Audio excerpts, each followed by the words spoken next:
Hey, drop.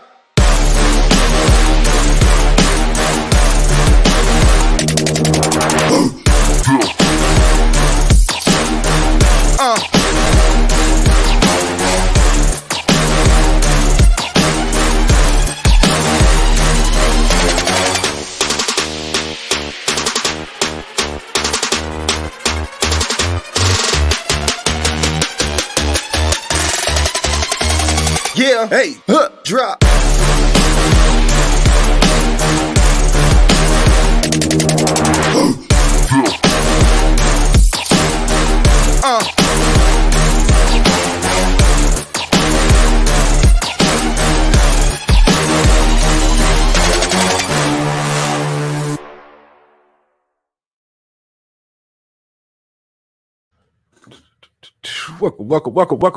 Welcome to another episode of the Audible Daily Sports Breakdown by your man God of Dots. Hope everybody's had a good day. Well, I know some people had a good day. Some people had a very bad day in the world of sports. We're gonna give a little NFL news coming across the wire.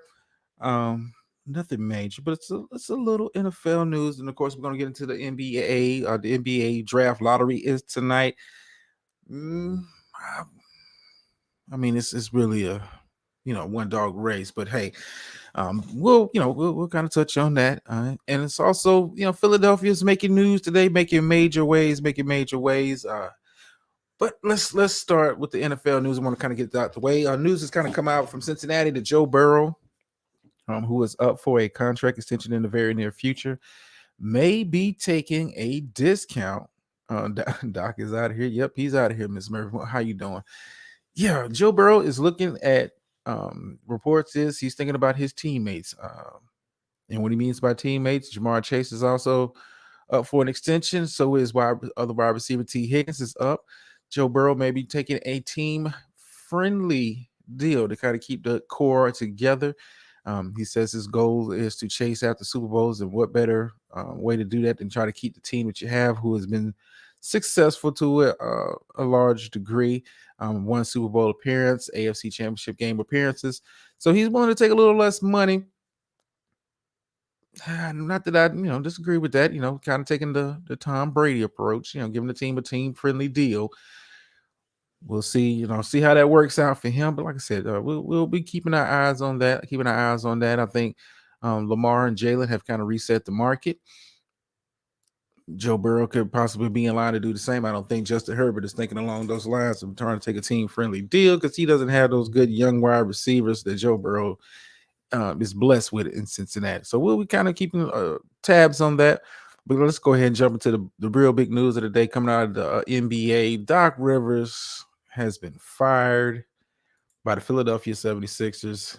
Early this morning, the news broke that the team has decided to part ways with Doc after 3 seasons. Bye, Felicia. Man, we saw it coming. Another postseason collapse. Nobody has lost more game 7s than Doc Rivers. Nobody has lost more series leads than Doc Rivers. And I've been saying this, especially coming off the Budenholzer, Monty Williams firings this offseason. Postseason, my fault. Well, offseason for them dudes. But, Doc Rivers is the latest casualty of war in the microwave league of coaching. I thought Doc might have a chance to, at least run it back one more year and then possibly move on. But the team decided, nope. We've seen enough. They kind of tuned him out. We need a new voice. Wonder how much input players such as Joel Embiid and James Harden had in the team making that decision. I think you don't let if your favorite, you're not favorite. I don't want to say that. Your best player, your MVP player, if he was really sold on Doc being the head coach, I think Doc would still be head coach in Philadelphia. I think Joel Embiid is kind of indifferent at this point. I think he's just in the mindset he wants to get past the second round, and any coach that can possibly help him do that, he's willing to go for it. So I'm like I said, Doc Rivers getting fired, not big news, not surprising. There are reports that are coming out of Philadelphia that are even more surprising than Doc getting fired. It's been reported that James Harden is thinking about leaving the Philadelphia 76ers this offseason and possibly signing with the Houston Rockets or the Phoenix Suns. What? I mean, James, at this point in your career, I mean, if you're, I don't get it. Houston, I know you played there, but that is not a playoff team. I could see you going to Phoenix, but how do you put Harden on the court? He can only get Harden on the court if you get rid of Chris Paul. Now, it's possible Chris Paul could be bought out this offseason. Major contract hit coming up. Chris Paul could be out of there. Could you replace him with James Harden running point? Can I see that working? I don't know. I don't think it's enough basketballs if James Harden goes to Phoenix. I don't think it's enough basketballs to go around. I know KD can work without the ball. Devin Booker can work without the ball, but he's become more of a attacking type player, especially this season, being more assertive with his offense. James Harden, are you willing to take that big of a cut? Are you willing to take that big of a pay cut to go to the Phoenix Suns, who, even if they add James Harden, are they the favorites in the West going into the next season? I mean, honestly, was Phoenix against James Harden, are they the favorites? Ask yourself, are they the favorites with James Harden? I don't think so. I think the winner of the Western Conference Series, which tips off tonight at 8:30. So yeah, I'm trying to get out of here to watch game one of them Lake Show, baby. I don't think James Harden tips the scale that much. I think, like I said, I think Denver's set up for future success. I like the pieces that they have going forward. Lakers, of course, I believe, going to have a much better regular season next year, with more continuity with the players that they picked up at the trade deadline.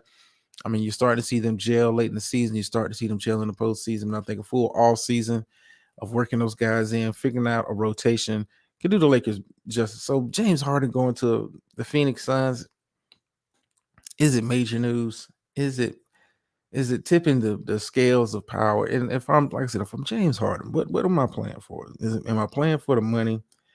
Am I playing to win a championship? Am I chasing a ring? I mean, I could see James Harden being more tipping the scales more in with the Clippers. I think him going to the Clippers to run point there, and because Clippers was looking for a point guard all year. Russ came in, he's a good six man, but I think if you add James Harden to run point guard, I think it makes the Clippers one of the favorites in the West. I don't see him going to Phoenix tipping the scales of power. Not when you have a big 7-foot non-motivated center that you have there. I mean, Phoenix could be in line for some potential moves.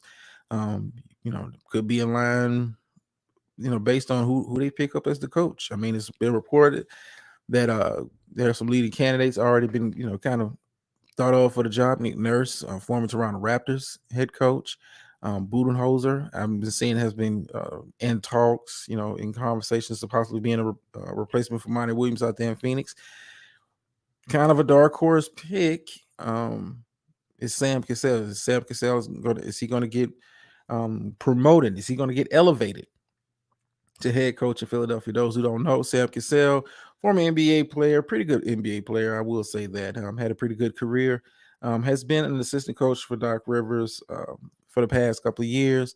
He's really kind of cut his teeth. He's also, had some time being an assistant coach with the Washington Wizards. Could you, if you're Philadelphia, does Sam Cassell get your stamp of approval?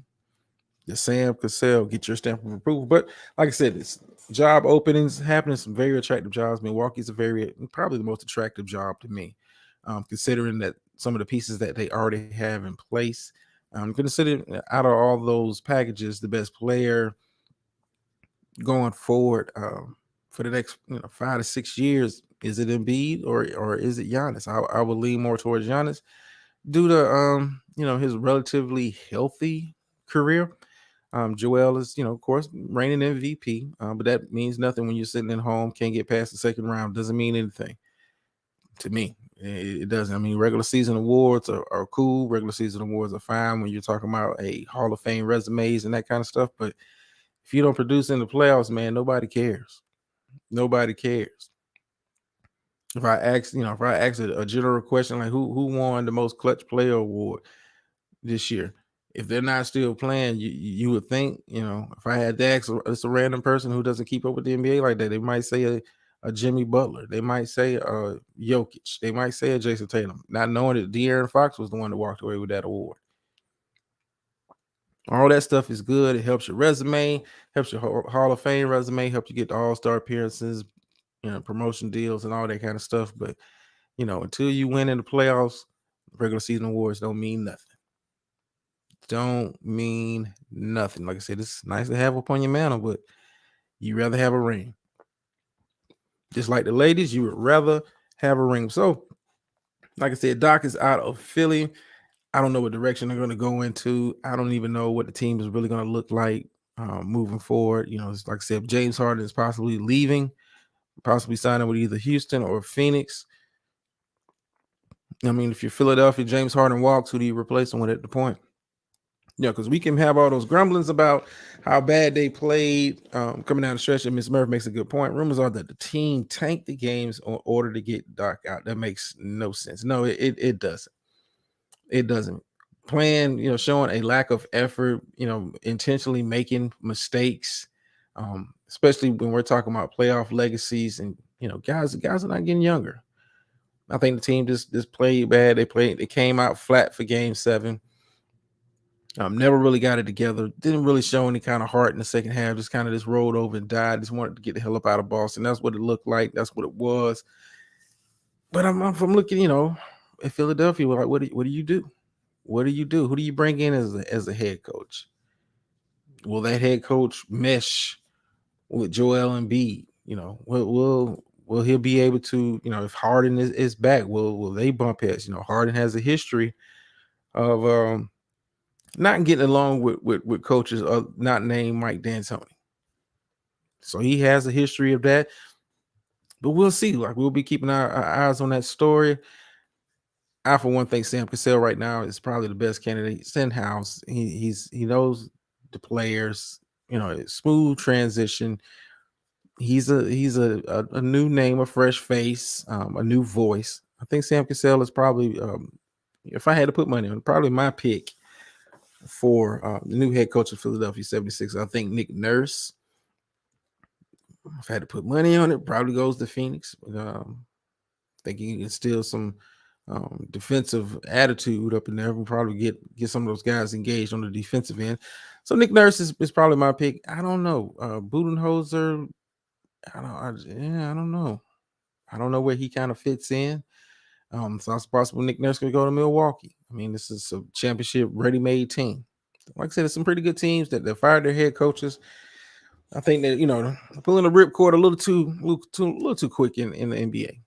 NFL, you get a little bit more leeway, just a little bit more, not a whole lot, but you get a little bit more leeway. Hey, kind of get your guys in, establish a culture, and kind of see where it goes. Most NFL head coaches, their first stint usually get about 4, maybe 5 years to kind of get their program in place, get the culture in place that they want. But Doc being gone after 3 years, I think the team is just I think his past history played a role in him getting fired. I'm just gonna be honest with you.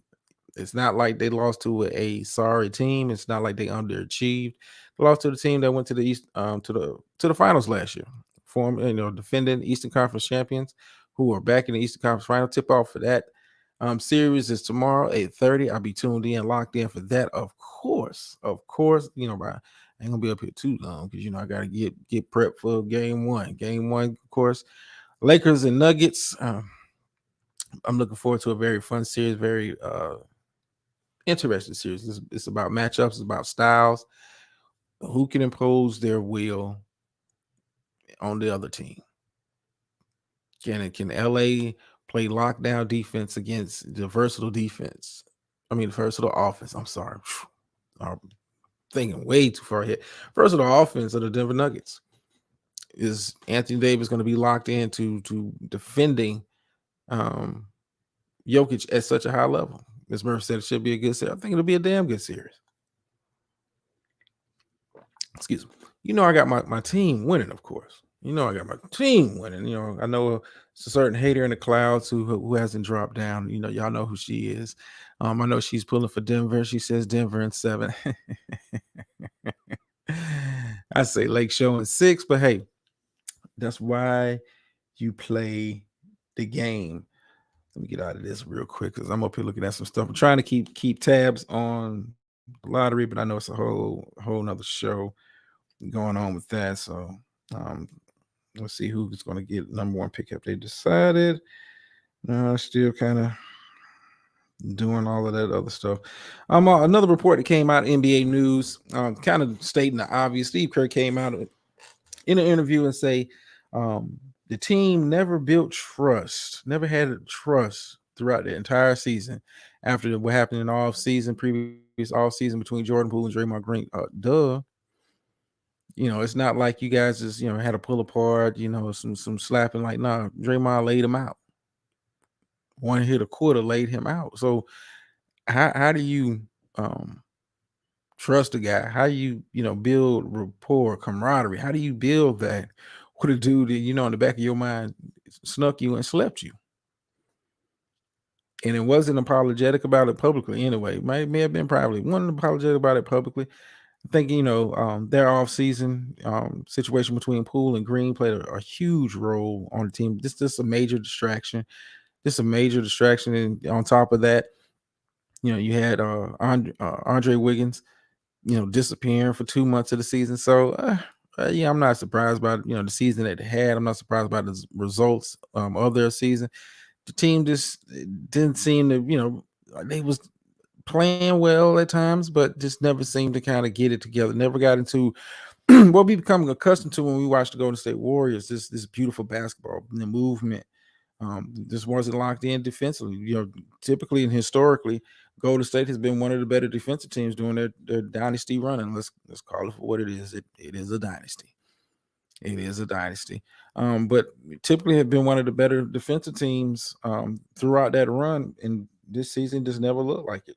Just never looked like it. But yeah, I'm not going to hold y'all too long. Like I said, I want to get into watching the game. I will be doing a breakdown tomorrow of game 1. You know, hopefully I'm in a good mood, because if I'm in a bad mood, it's going to be a bad show. It's going to be a bad show. What else? I mean, like I said, it's not too much. I'm not going to just sit up here and drag it out, you know, for watch time and all that other good stuff. But let me see, you know, if anything else kind of broke while I've been up here running my mouth, because I know the lottery is, you know, it started at 8. You know, they still doing the whole ping pong balls and all of that mess. Let me see. No, they still haven't started. Okay, yes, they have. Number 14 pick is going to go to New Orleans Pelicans. I guess by the time this show's over, the lottery will be over. We all know who the number 1 player is going to be picked, regardless of who the team is. Victor Wembanyama, I think that's how you say his name. Don't hurt me if I said it wrong. You know, possibly the unicorn, a generational talent. We'll kind of pick apart his game once the draft lottery kind of concludes. We'll probably kind of pick apart Victor. I like his game. I like his skill set. If I had one critique right now, man, you'd put on a little weight.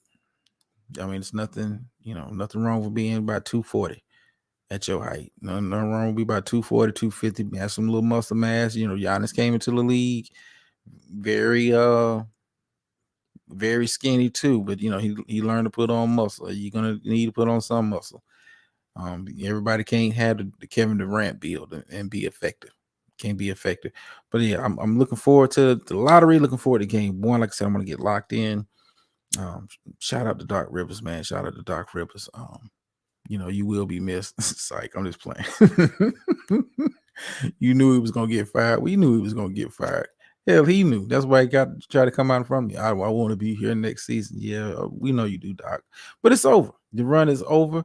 Like I said, let me kind of get up out of here. Like I said, it's going to be a quick show. Tomorrow will be a little bit longer, probably a little bit more news to report. And it is one more story. I saw this right before I went live.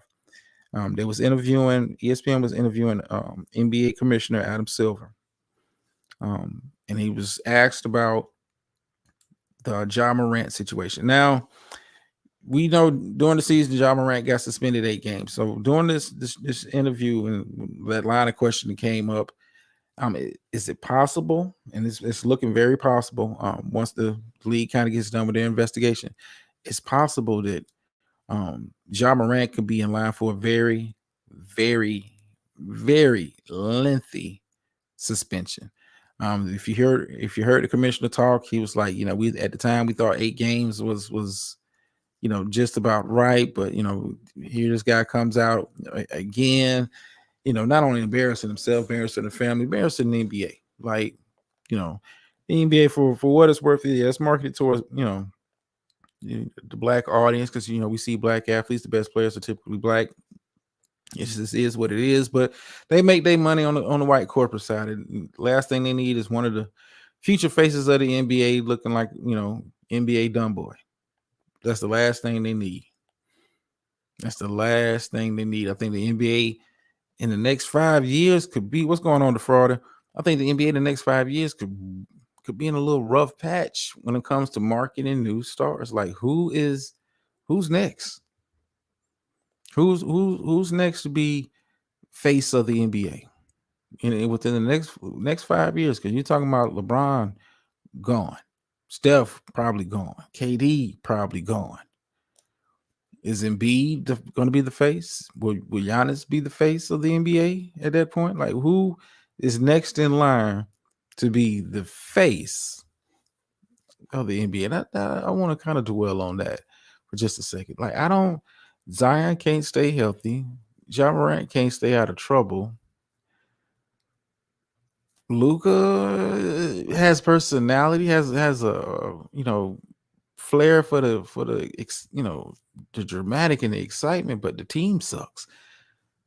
Jalen Brunson is not a sexy player. Jimmy Butler could probably be gone in 5 years. Like, who do you have left? Who could be the face? Who puts butts in the seats? Man, that's a question that we can really think about. Because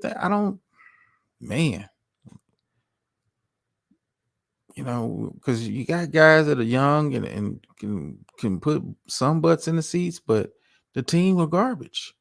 Like, I like to watch Lonzo Ball play, but with him being hurt and your team sucking, like, how often are we gonna be able to push you for the Christmas game? I don't know. Kawhi may not be around in 5 years. Like, man, the NBA is set to change in the next 5 years, and I think they're gonna have, like I said, a marketing problem. Who is going to be the face of your league? LeBron has carried that torch. Steph Curry has carried that torch. Who's next? Who's next? That's a question to answer, to ponder, and maybe we'll come up with an answer. But like I said, I want to get out of here so I can get it's game 1, man. Game 1. My Lakers playing, so I want to be locked in. I don't want to be up here running my mouth and miss all the pregame bullshit talk that they do all day long when it comes to the games. I want to get locked in. I want to be watching it. I will be keeping tabs on the draft throughout the night. I may do something, do a little short or something depending on who gets number 1 pick. But let me kind of do a quick refresh. The number 14 pick came in. Okay, so we're going pretty quick. All right. So right now, here's the NBA draft pick starting from number 14. Of course, these are all lottery teams.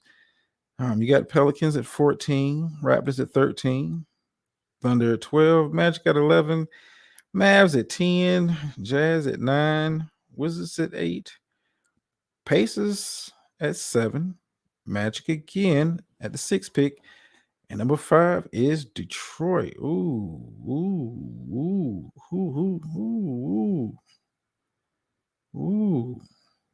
Portland Trailblazers have moved into the top 4 based on that. Is it possible that Portland gets the number 1 pick. Oh man, that'd be crazy. Dame and the new kid. Inhale, exhale, inhale. Oh man, let me go somewhere else. I'm keeping up with the post. Hold on, let me kind of see. I'm sorry, y'all, because I'm gonna get out here as soon as I do that. But this is kind of, I think some draft magic is happening. Draft.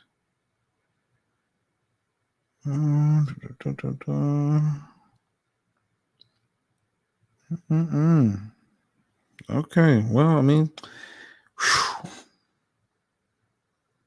who's moved up?